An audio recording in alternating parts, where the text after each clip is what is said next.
Orang-orang kecil dia jabat tangan. Itulah yang disebut pencitraan. Apa namanya? Apa namanya? Kerasko. Apa namanya? Dalam dunia politik itu disebut pencitraan, dan itu boleh saja dalam dunia politik. Tapi dalam dunia Islam itu namanya kemunafikan.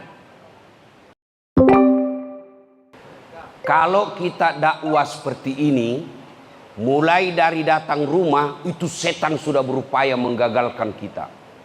Jangan kau pergi, jangan kau pergi, jangan kau pergi, jauh, capek.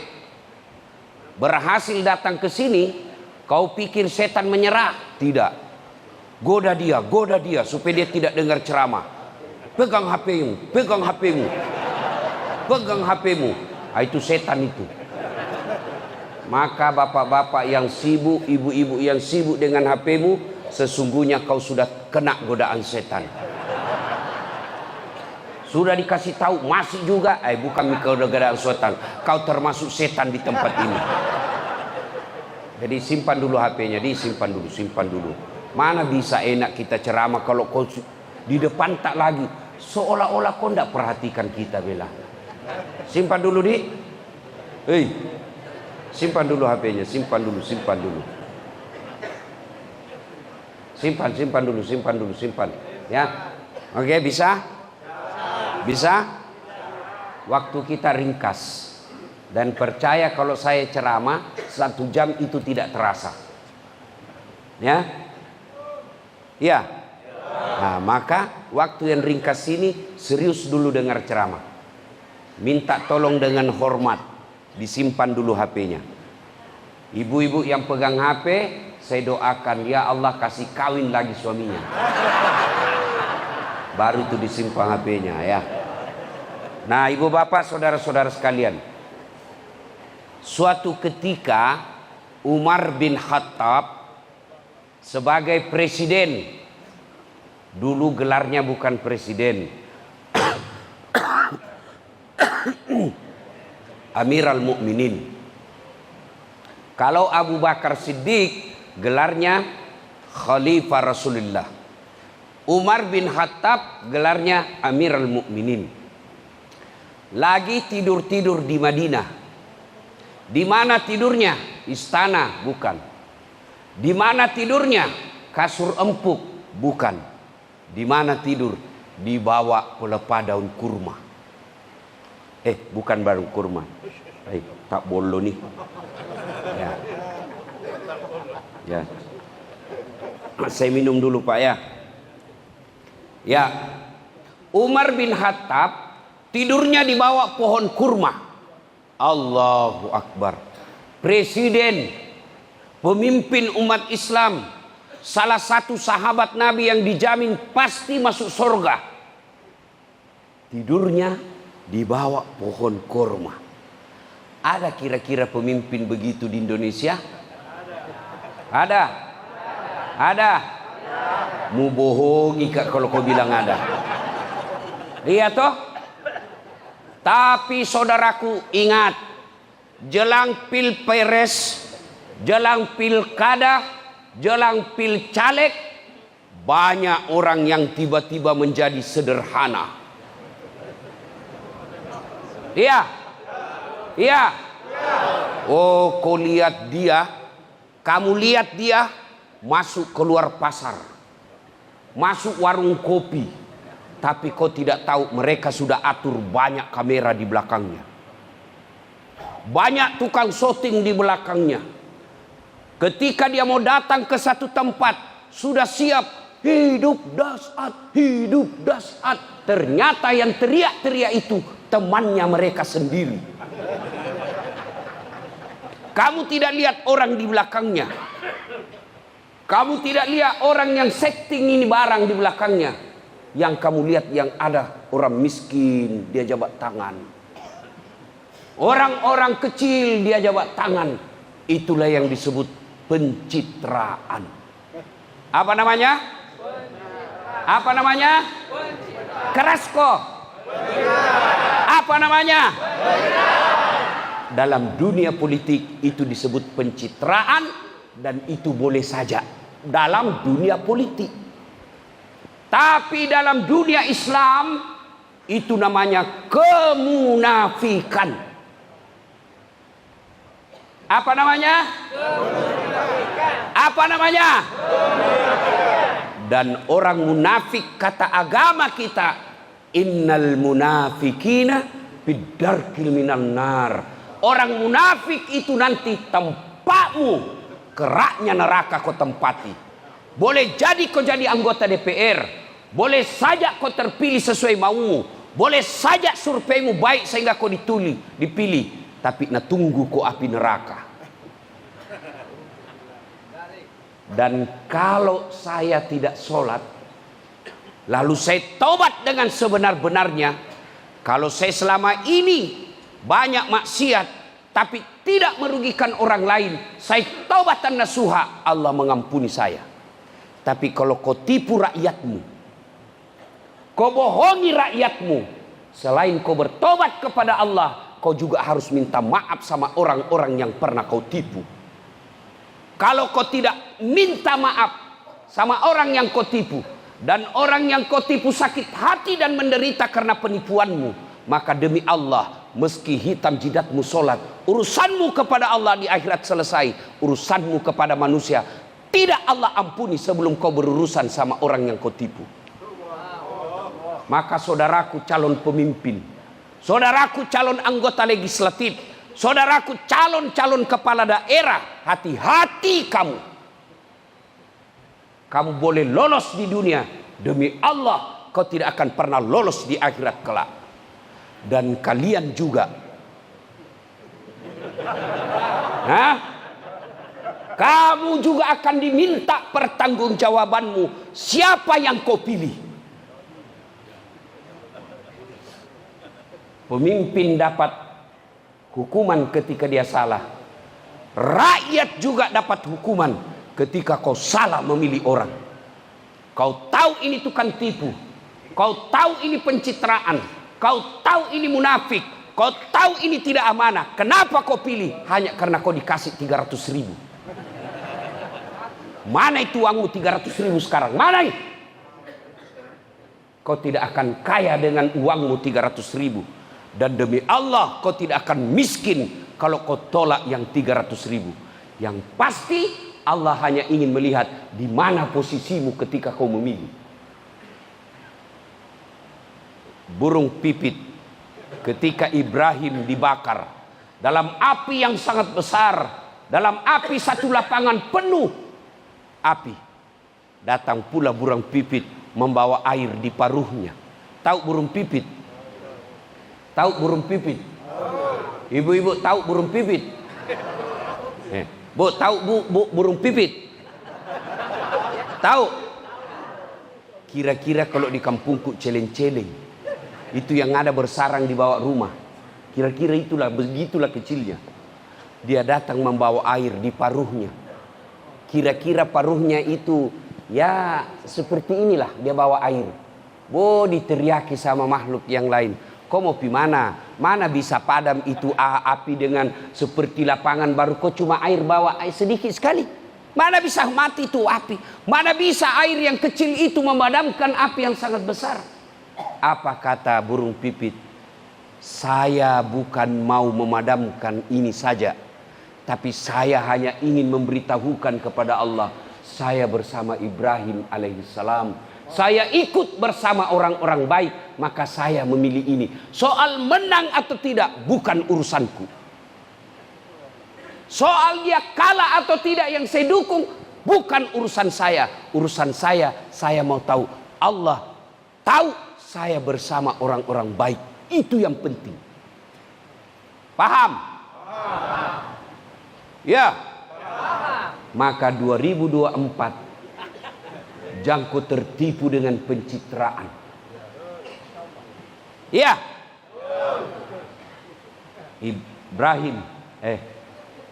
Umar bin Khattab tidur di bawah pohon kurma. Tapi tidurnya memang seperti itulah, tidak dibikin-bikin. Memang begitu faktanya. Lalu dalam keadaan tidur nyenyak itu, dibawa pohon kurma, beralaskan tangannya, dan tidak ada karpet, langsung tidur di pasir. Kira-kira seperti ini. Kalau saya dulu waktu kecil juga begini kalau tidur.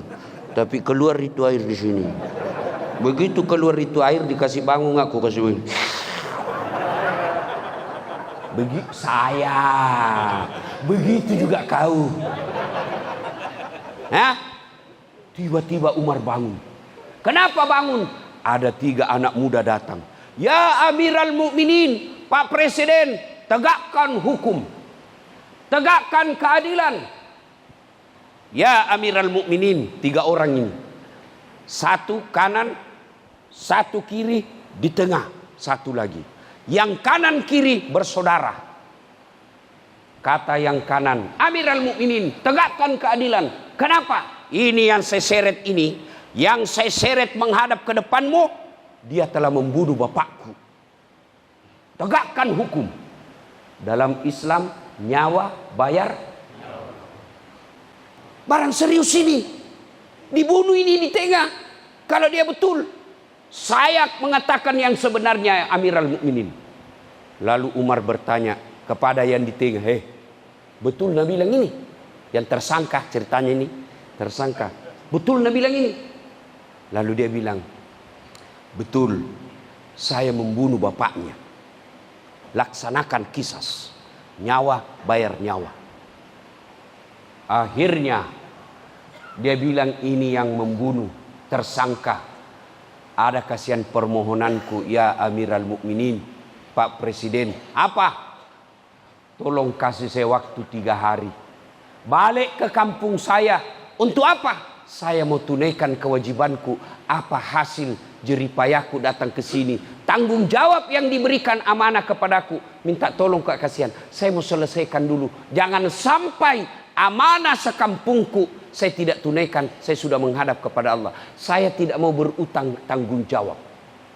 Kasih saya waktu balik kampung. Nah bilang ini yang dibunuh bapaknya. Mana bisa? Kalau kau pulang kampung, nanti kau lari. Jangan, Amirul Mukminin. Kata Umar, betul. Begini saja. Saya kasih ke waktu 3 hari dengan catatan harus ada sepupumu, saudaramu, temanmu yang bisa menjamin supaya kau bisa pulang. Ya Amirul Mukminin, kata tersangka, tidak ada kasihan temanku di sini. Tidak ada sepupuku, tidak ada keluargaku, tidak ada sahabat saya. Tidak ada yang bisa. Nah bilang Umar, berarti tidak bisa aku pergi tuh. Tidak ada jaminanmu. Sama kalau bapak ambil kredit, ibu-ibu ambil kredit di Pegadaian.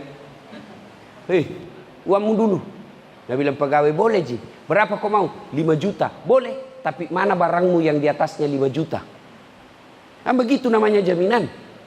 Bapak ambil uang di bank 10 juta, yang kau jaminkan harus lebih besar harganya daripada 10 juta. Itu syaratnya. Begitu juga. Dia bilang boleh kau pergi kampungmu. Mana temanmu yang bisa jamin kau? Kalau kau tidak pulang, dia yang dipotong. Begitu namanya penjamin. Sahabat hening. Diam semua. Tiba-tiba dari belakang ada anak muda, gagah, terkenal, populer. Dia angkat tangannya. Namanya siapa? Salman Al-Farisi. Saya ya Amirul Mukminin, Umar bin Khattab, saya yang siap menjadi penjaminnya. Semua orang balik. Wih, Salman, sahabat kekasihnya Muhammad sallallahu alaihi wasallam, pemuda yang paling disayangi Muhammad sallallahu alaihi wasallam. Kata Umar, jangan kau main-main. Bukan masalah gampang ini. Duduk kok. Kau tahu akibatnya nih. Kau tidak kenal. Baru kau lihat sekarang. Kata Salman Al-Farisi, Umar, betul. Saya pun baru mengenalnya. Seperti engkau baru mengenal dia. Saya siap. Akhirnya dijaminkanlah Salman Al-Farisi pulang. Ini yang membunuh, terdakwa. Hari pertama belum ada tanda-tanda kedatangan. Mulai mi orang cemas, ai labe ni. Sudah mi mau lari mini lakalasi. Selesai ko pemilu nanti kalau ndak datang mi lagi di pasar, ndak pernah mi lagi senyum, labe no. Labe si ko ikalasia si ko. Iko dongo. Kenapa kau pilih? Hari kedua belum ada kabar. Ai lewat mini. Cemas orang. Hari ketiga belum ada tanda-tanda. Sampai duhur belum ada tanda-tanda. Karena batas waktunya sampai maghrib di hari ketiga. Kira-kira jam 5 petang, gelap mau mi gelap, orang sudah bilang, ai dilihat nih Salman, lewat ini, hukum harus ditegakkan. Salman yang akan dihukum. Begitu Salman sudah maju, mau dikisas, mau dihukum, tiba-tiba dari kejauhan ada orang tertati-tati setengah mati lari. Lari jatuh, lari lagi, jatuh lagi. Tahan, tahan, saya sudah balik. Orang semua balik lihat, wih datang nih, datang terdakwa. Lalu ini terdakwa berkata, ya Amirul Mukminin Umar bin Khattab, maafkan saya terlambat datang karena kupaksa lari ontaku, akhirnya dia mati di jalan. Motor tua dipaksa lari, Pak. Orang tua masih setengah mati bekerja, akhirnya apa? Sakit. Jadi kalau kau sudah tua, yang sudah muka-muka sakaratil maut, jantung kau terlalu kejar duniamu. Nanti kau terlalu kejar dunia, investasi terus, cari uang sampai malam, akhirnya apa? Kena serangan jantung, mati mendadak. Kalau mati mendadak ya kau di masjid, kau pergi sholat jamaah mati mendadak, husnul khotimah. Tapi kalau pergi kau mengerti maksudku toh? Mati mendadak kok. Nauzubillah min dzalik. Akhirnya apa? Saya mohon maaf terlambat, Kak. Lalu Umar bertanya kepada yang terlambat ini, kenapa kau balik? Padahal kau sudah punya kesempatan tidak balik lagi. Kenapa kau balik? Dengar jawabannya. Saya kembali karena saya tidak mau nanti orang berkata tidak ada lagi umat Islam yang bisa dipercaya. Maka saya pulang. Masih muda, tapi dia komitmen. Saya harus menjadi orang terpercaya meskipun risikonya adalah dipenggal leherku.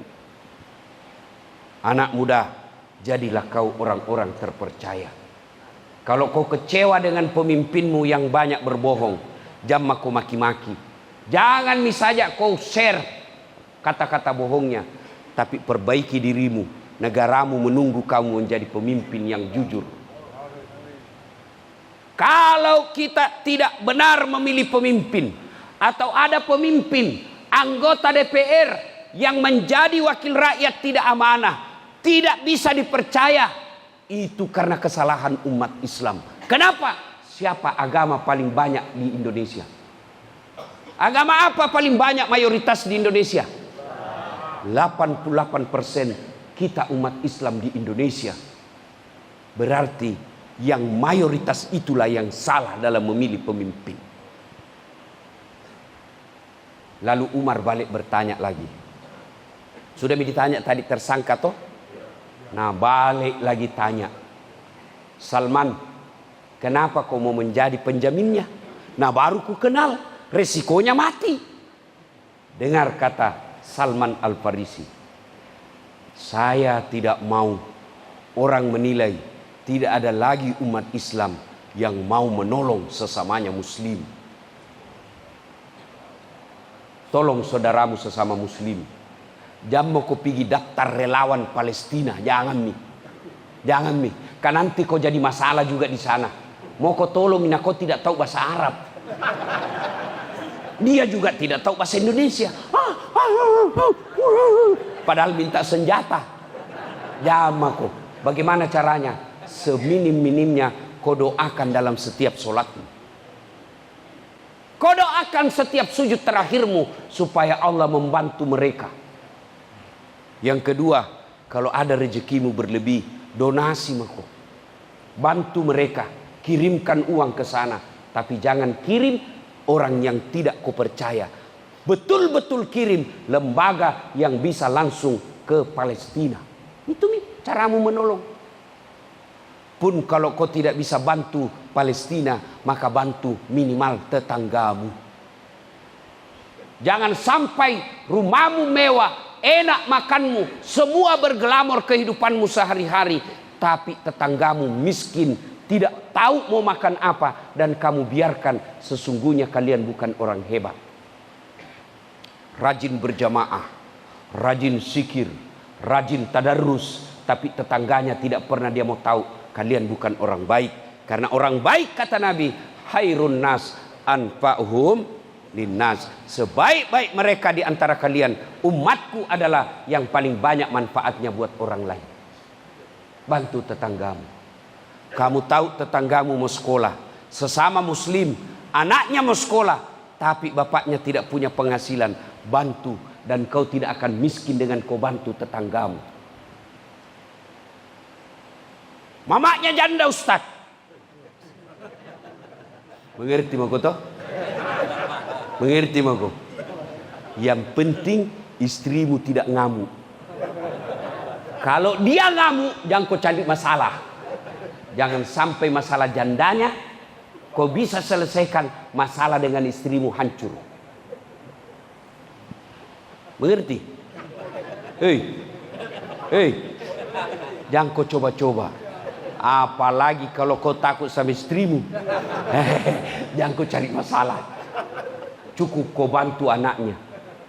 Datang istrinya, bantu juga saya bantu kamu, saya kasih kau gaji bulanan 500.000 per bulan. Hebat mako. Ya, bantu. Itu orang bertetangga, Pak. Masak saja, kata Nabi. Kamu masak saja dan tetanggamu mencium baunya, kau harus kasih tetanggamu. Ada pohon kamu pelihara, pohon mangga, lalu dahan rantingnya menyeberang ke sebelah. Yang menyeberang itu, yang menyeberang pagar dahan pohon rantingnya, itu haknya tetangga. Boleh diambil, kamu bukan punya hak. Ada yang bertanya, Ustadz, kalau pohon kan menyeberang pagar, kita punya hak. Bagaimana kalau istrinya tetangga nyeberang pagar? Lentong masalahnya itu. Jangan tong kau sembarang kau tafsir.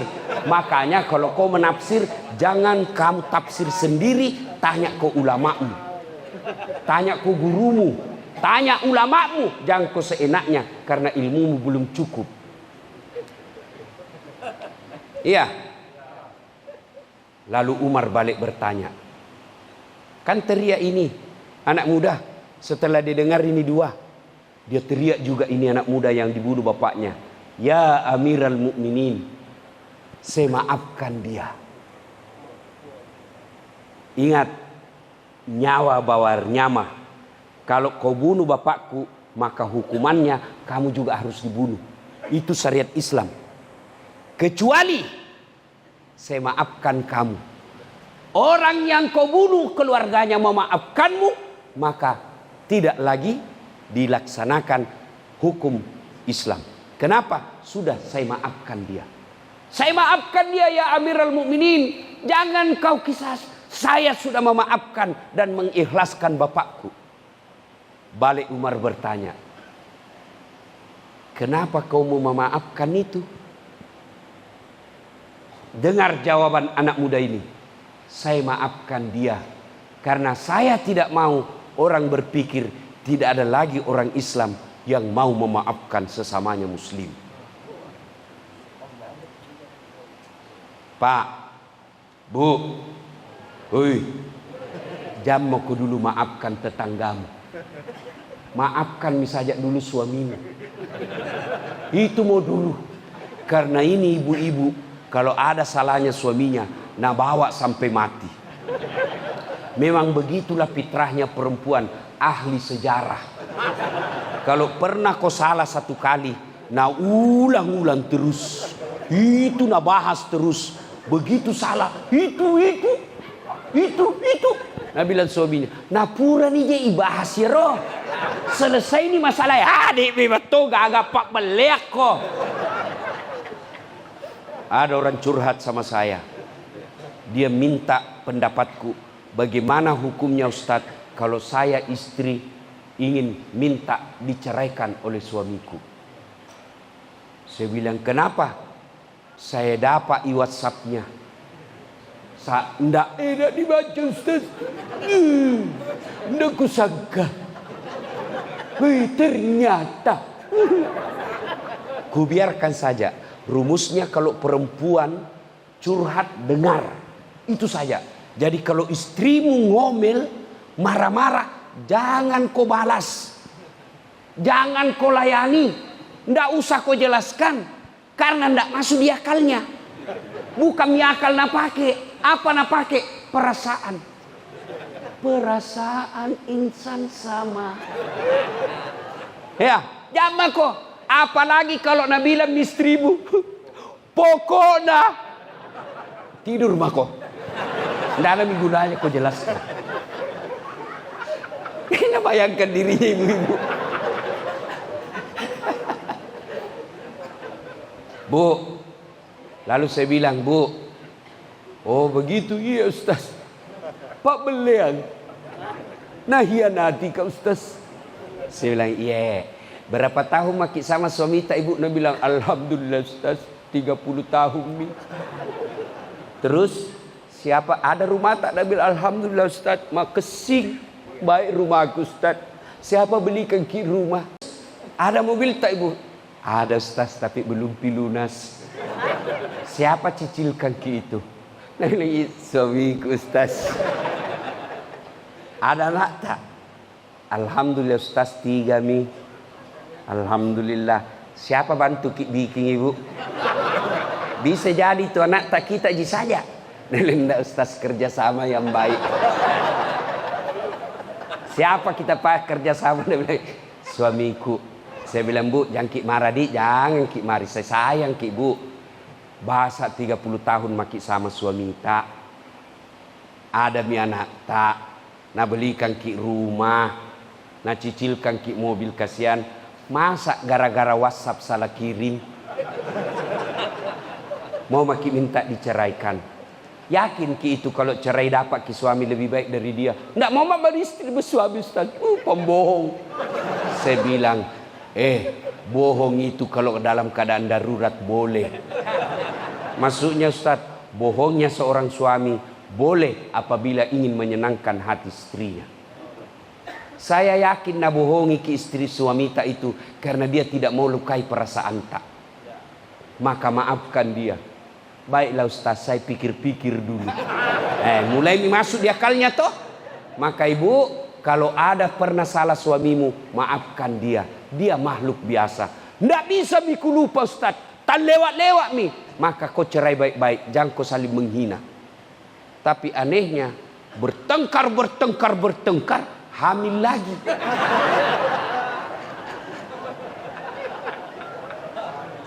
Bu, ada begitu? Bohong kok kalau tidak ada. Maafkan dia. Pak, ada mantumu, ada menantumu. Dia pernah tipu kau, maafkan dia. Jangan kau jadi pendendam. Dendam tidak ada baiknya. Ikhlaskan, soal dosanya dia akan menanggung resikonya. Kau maafkan, kamu menjadi manusia yang mulia. Semoga ada manfaat. Lebih dan kurangnya mohon dimaafkan. Usikum wa nafsi bitaqwallah. Assalamualaikum warahmatullahi wabarakatuh.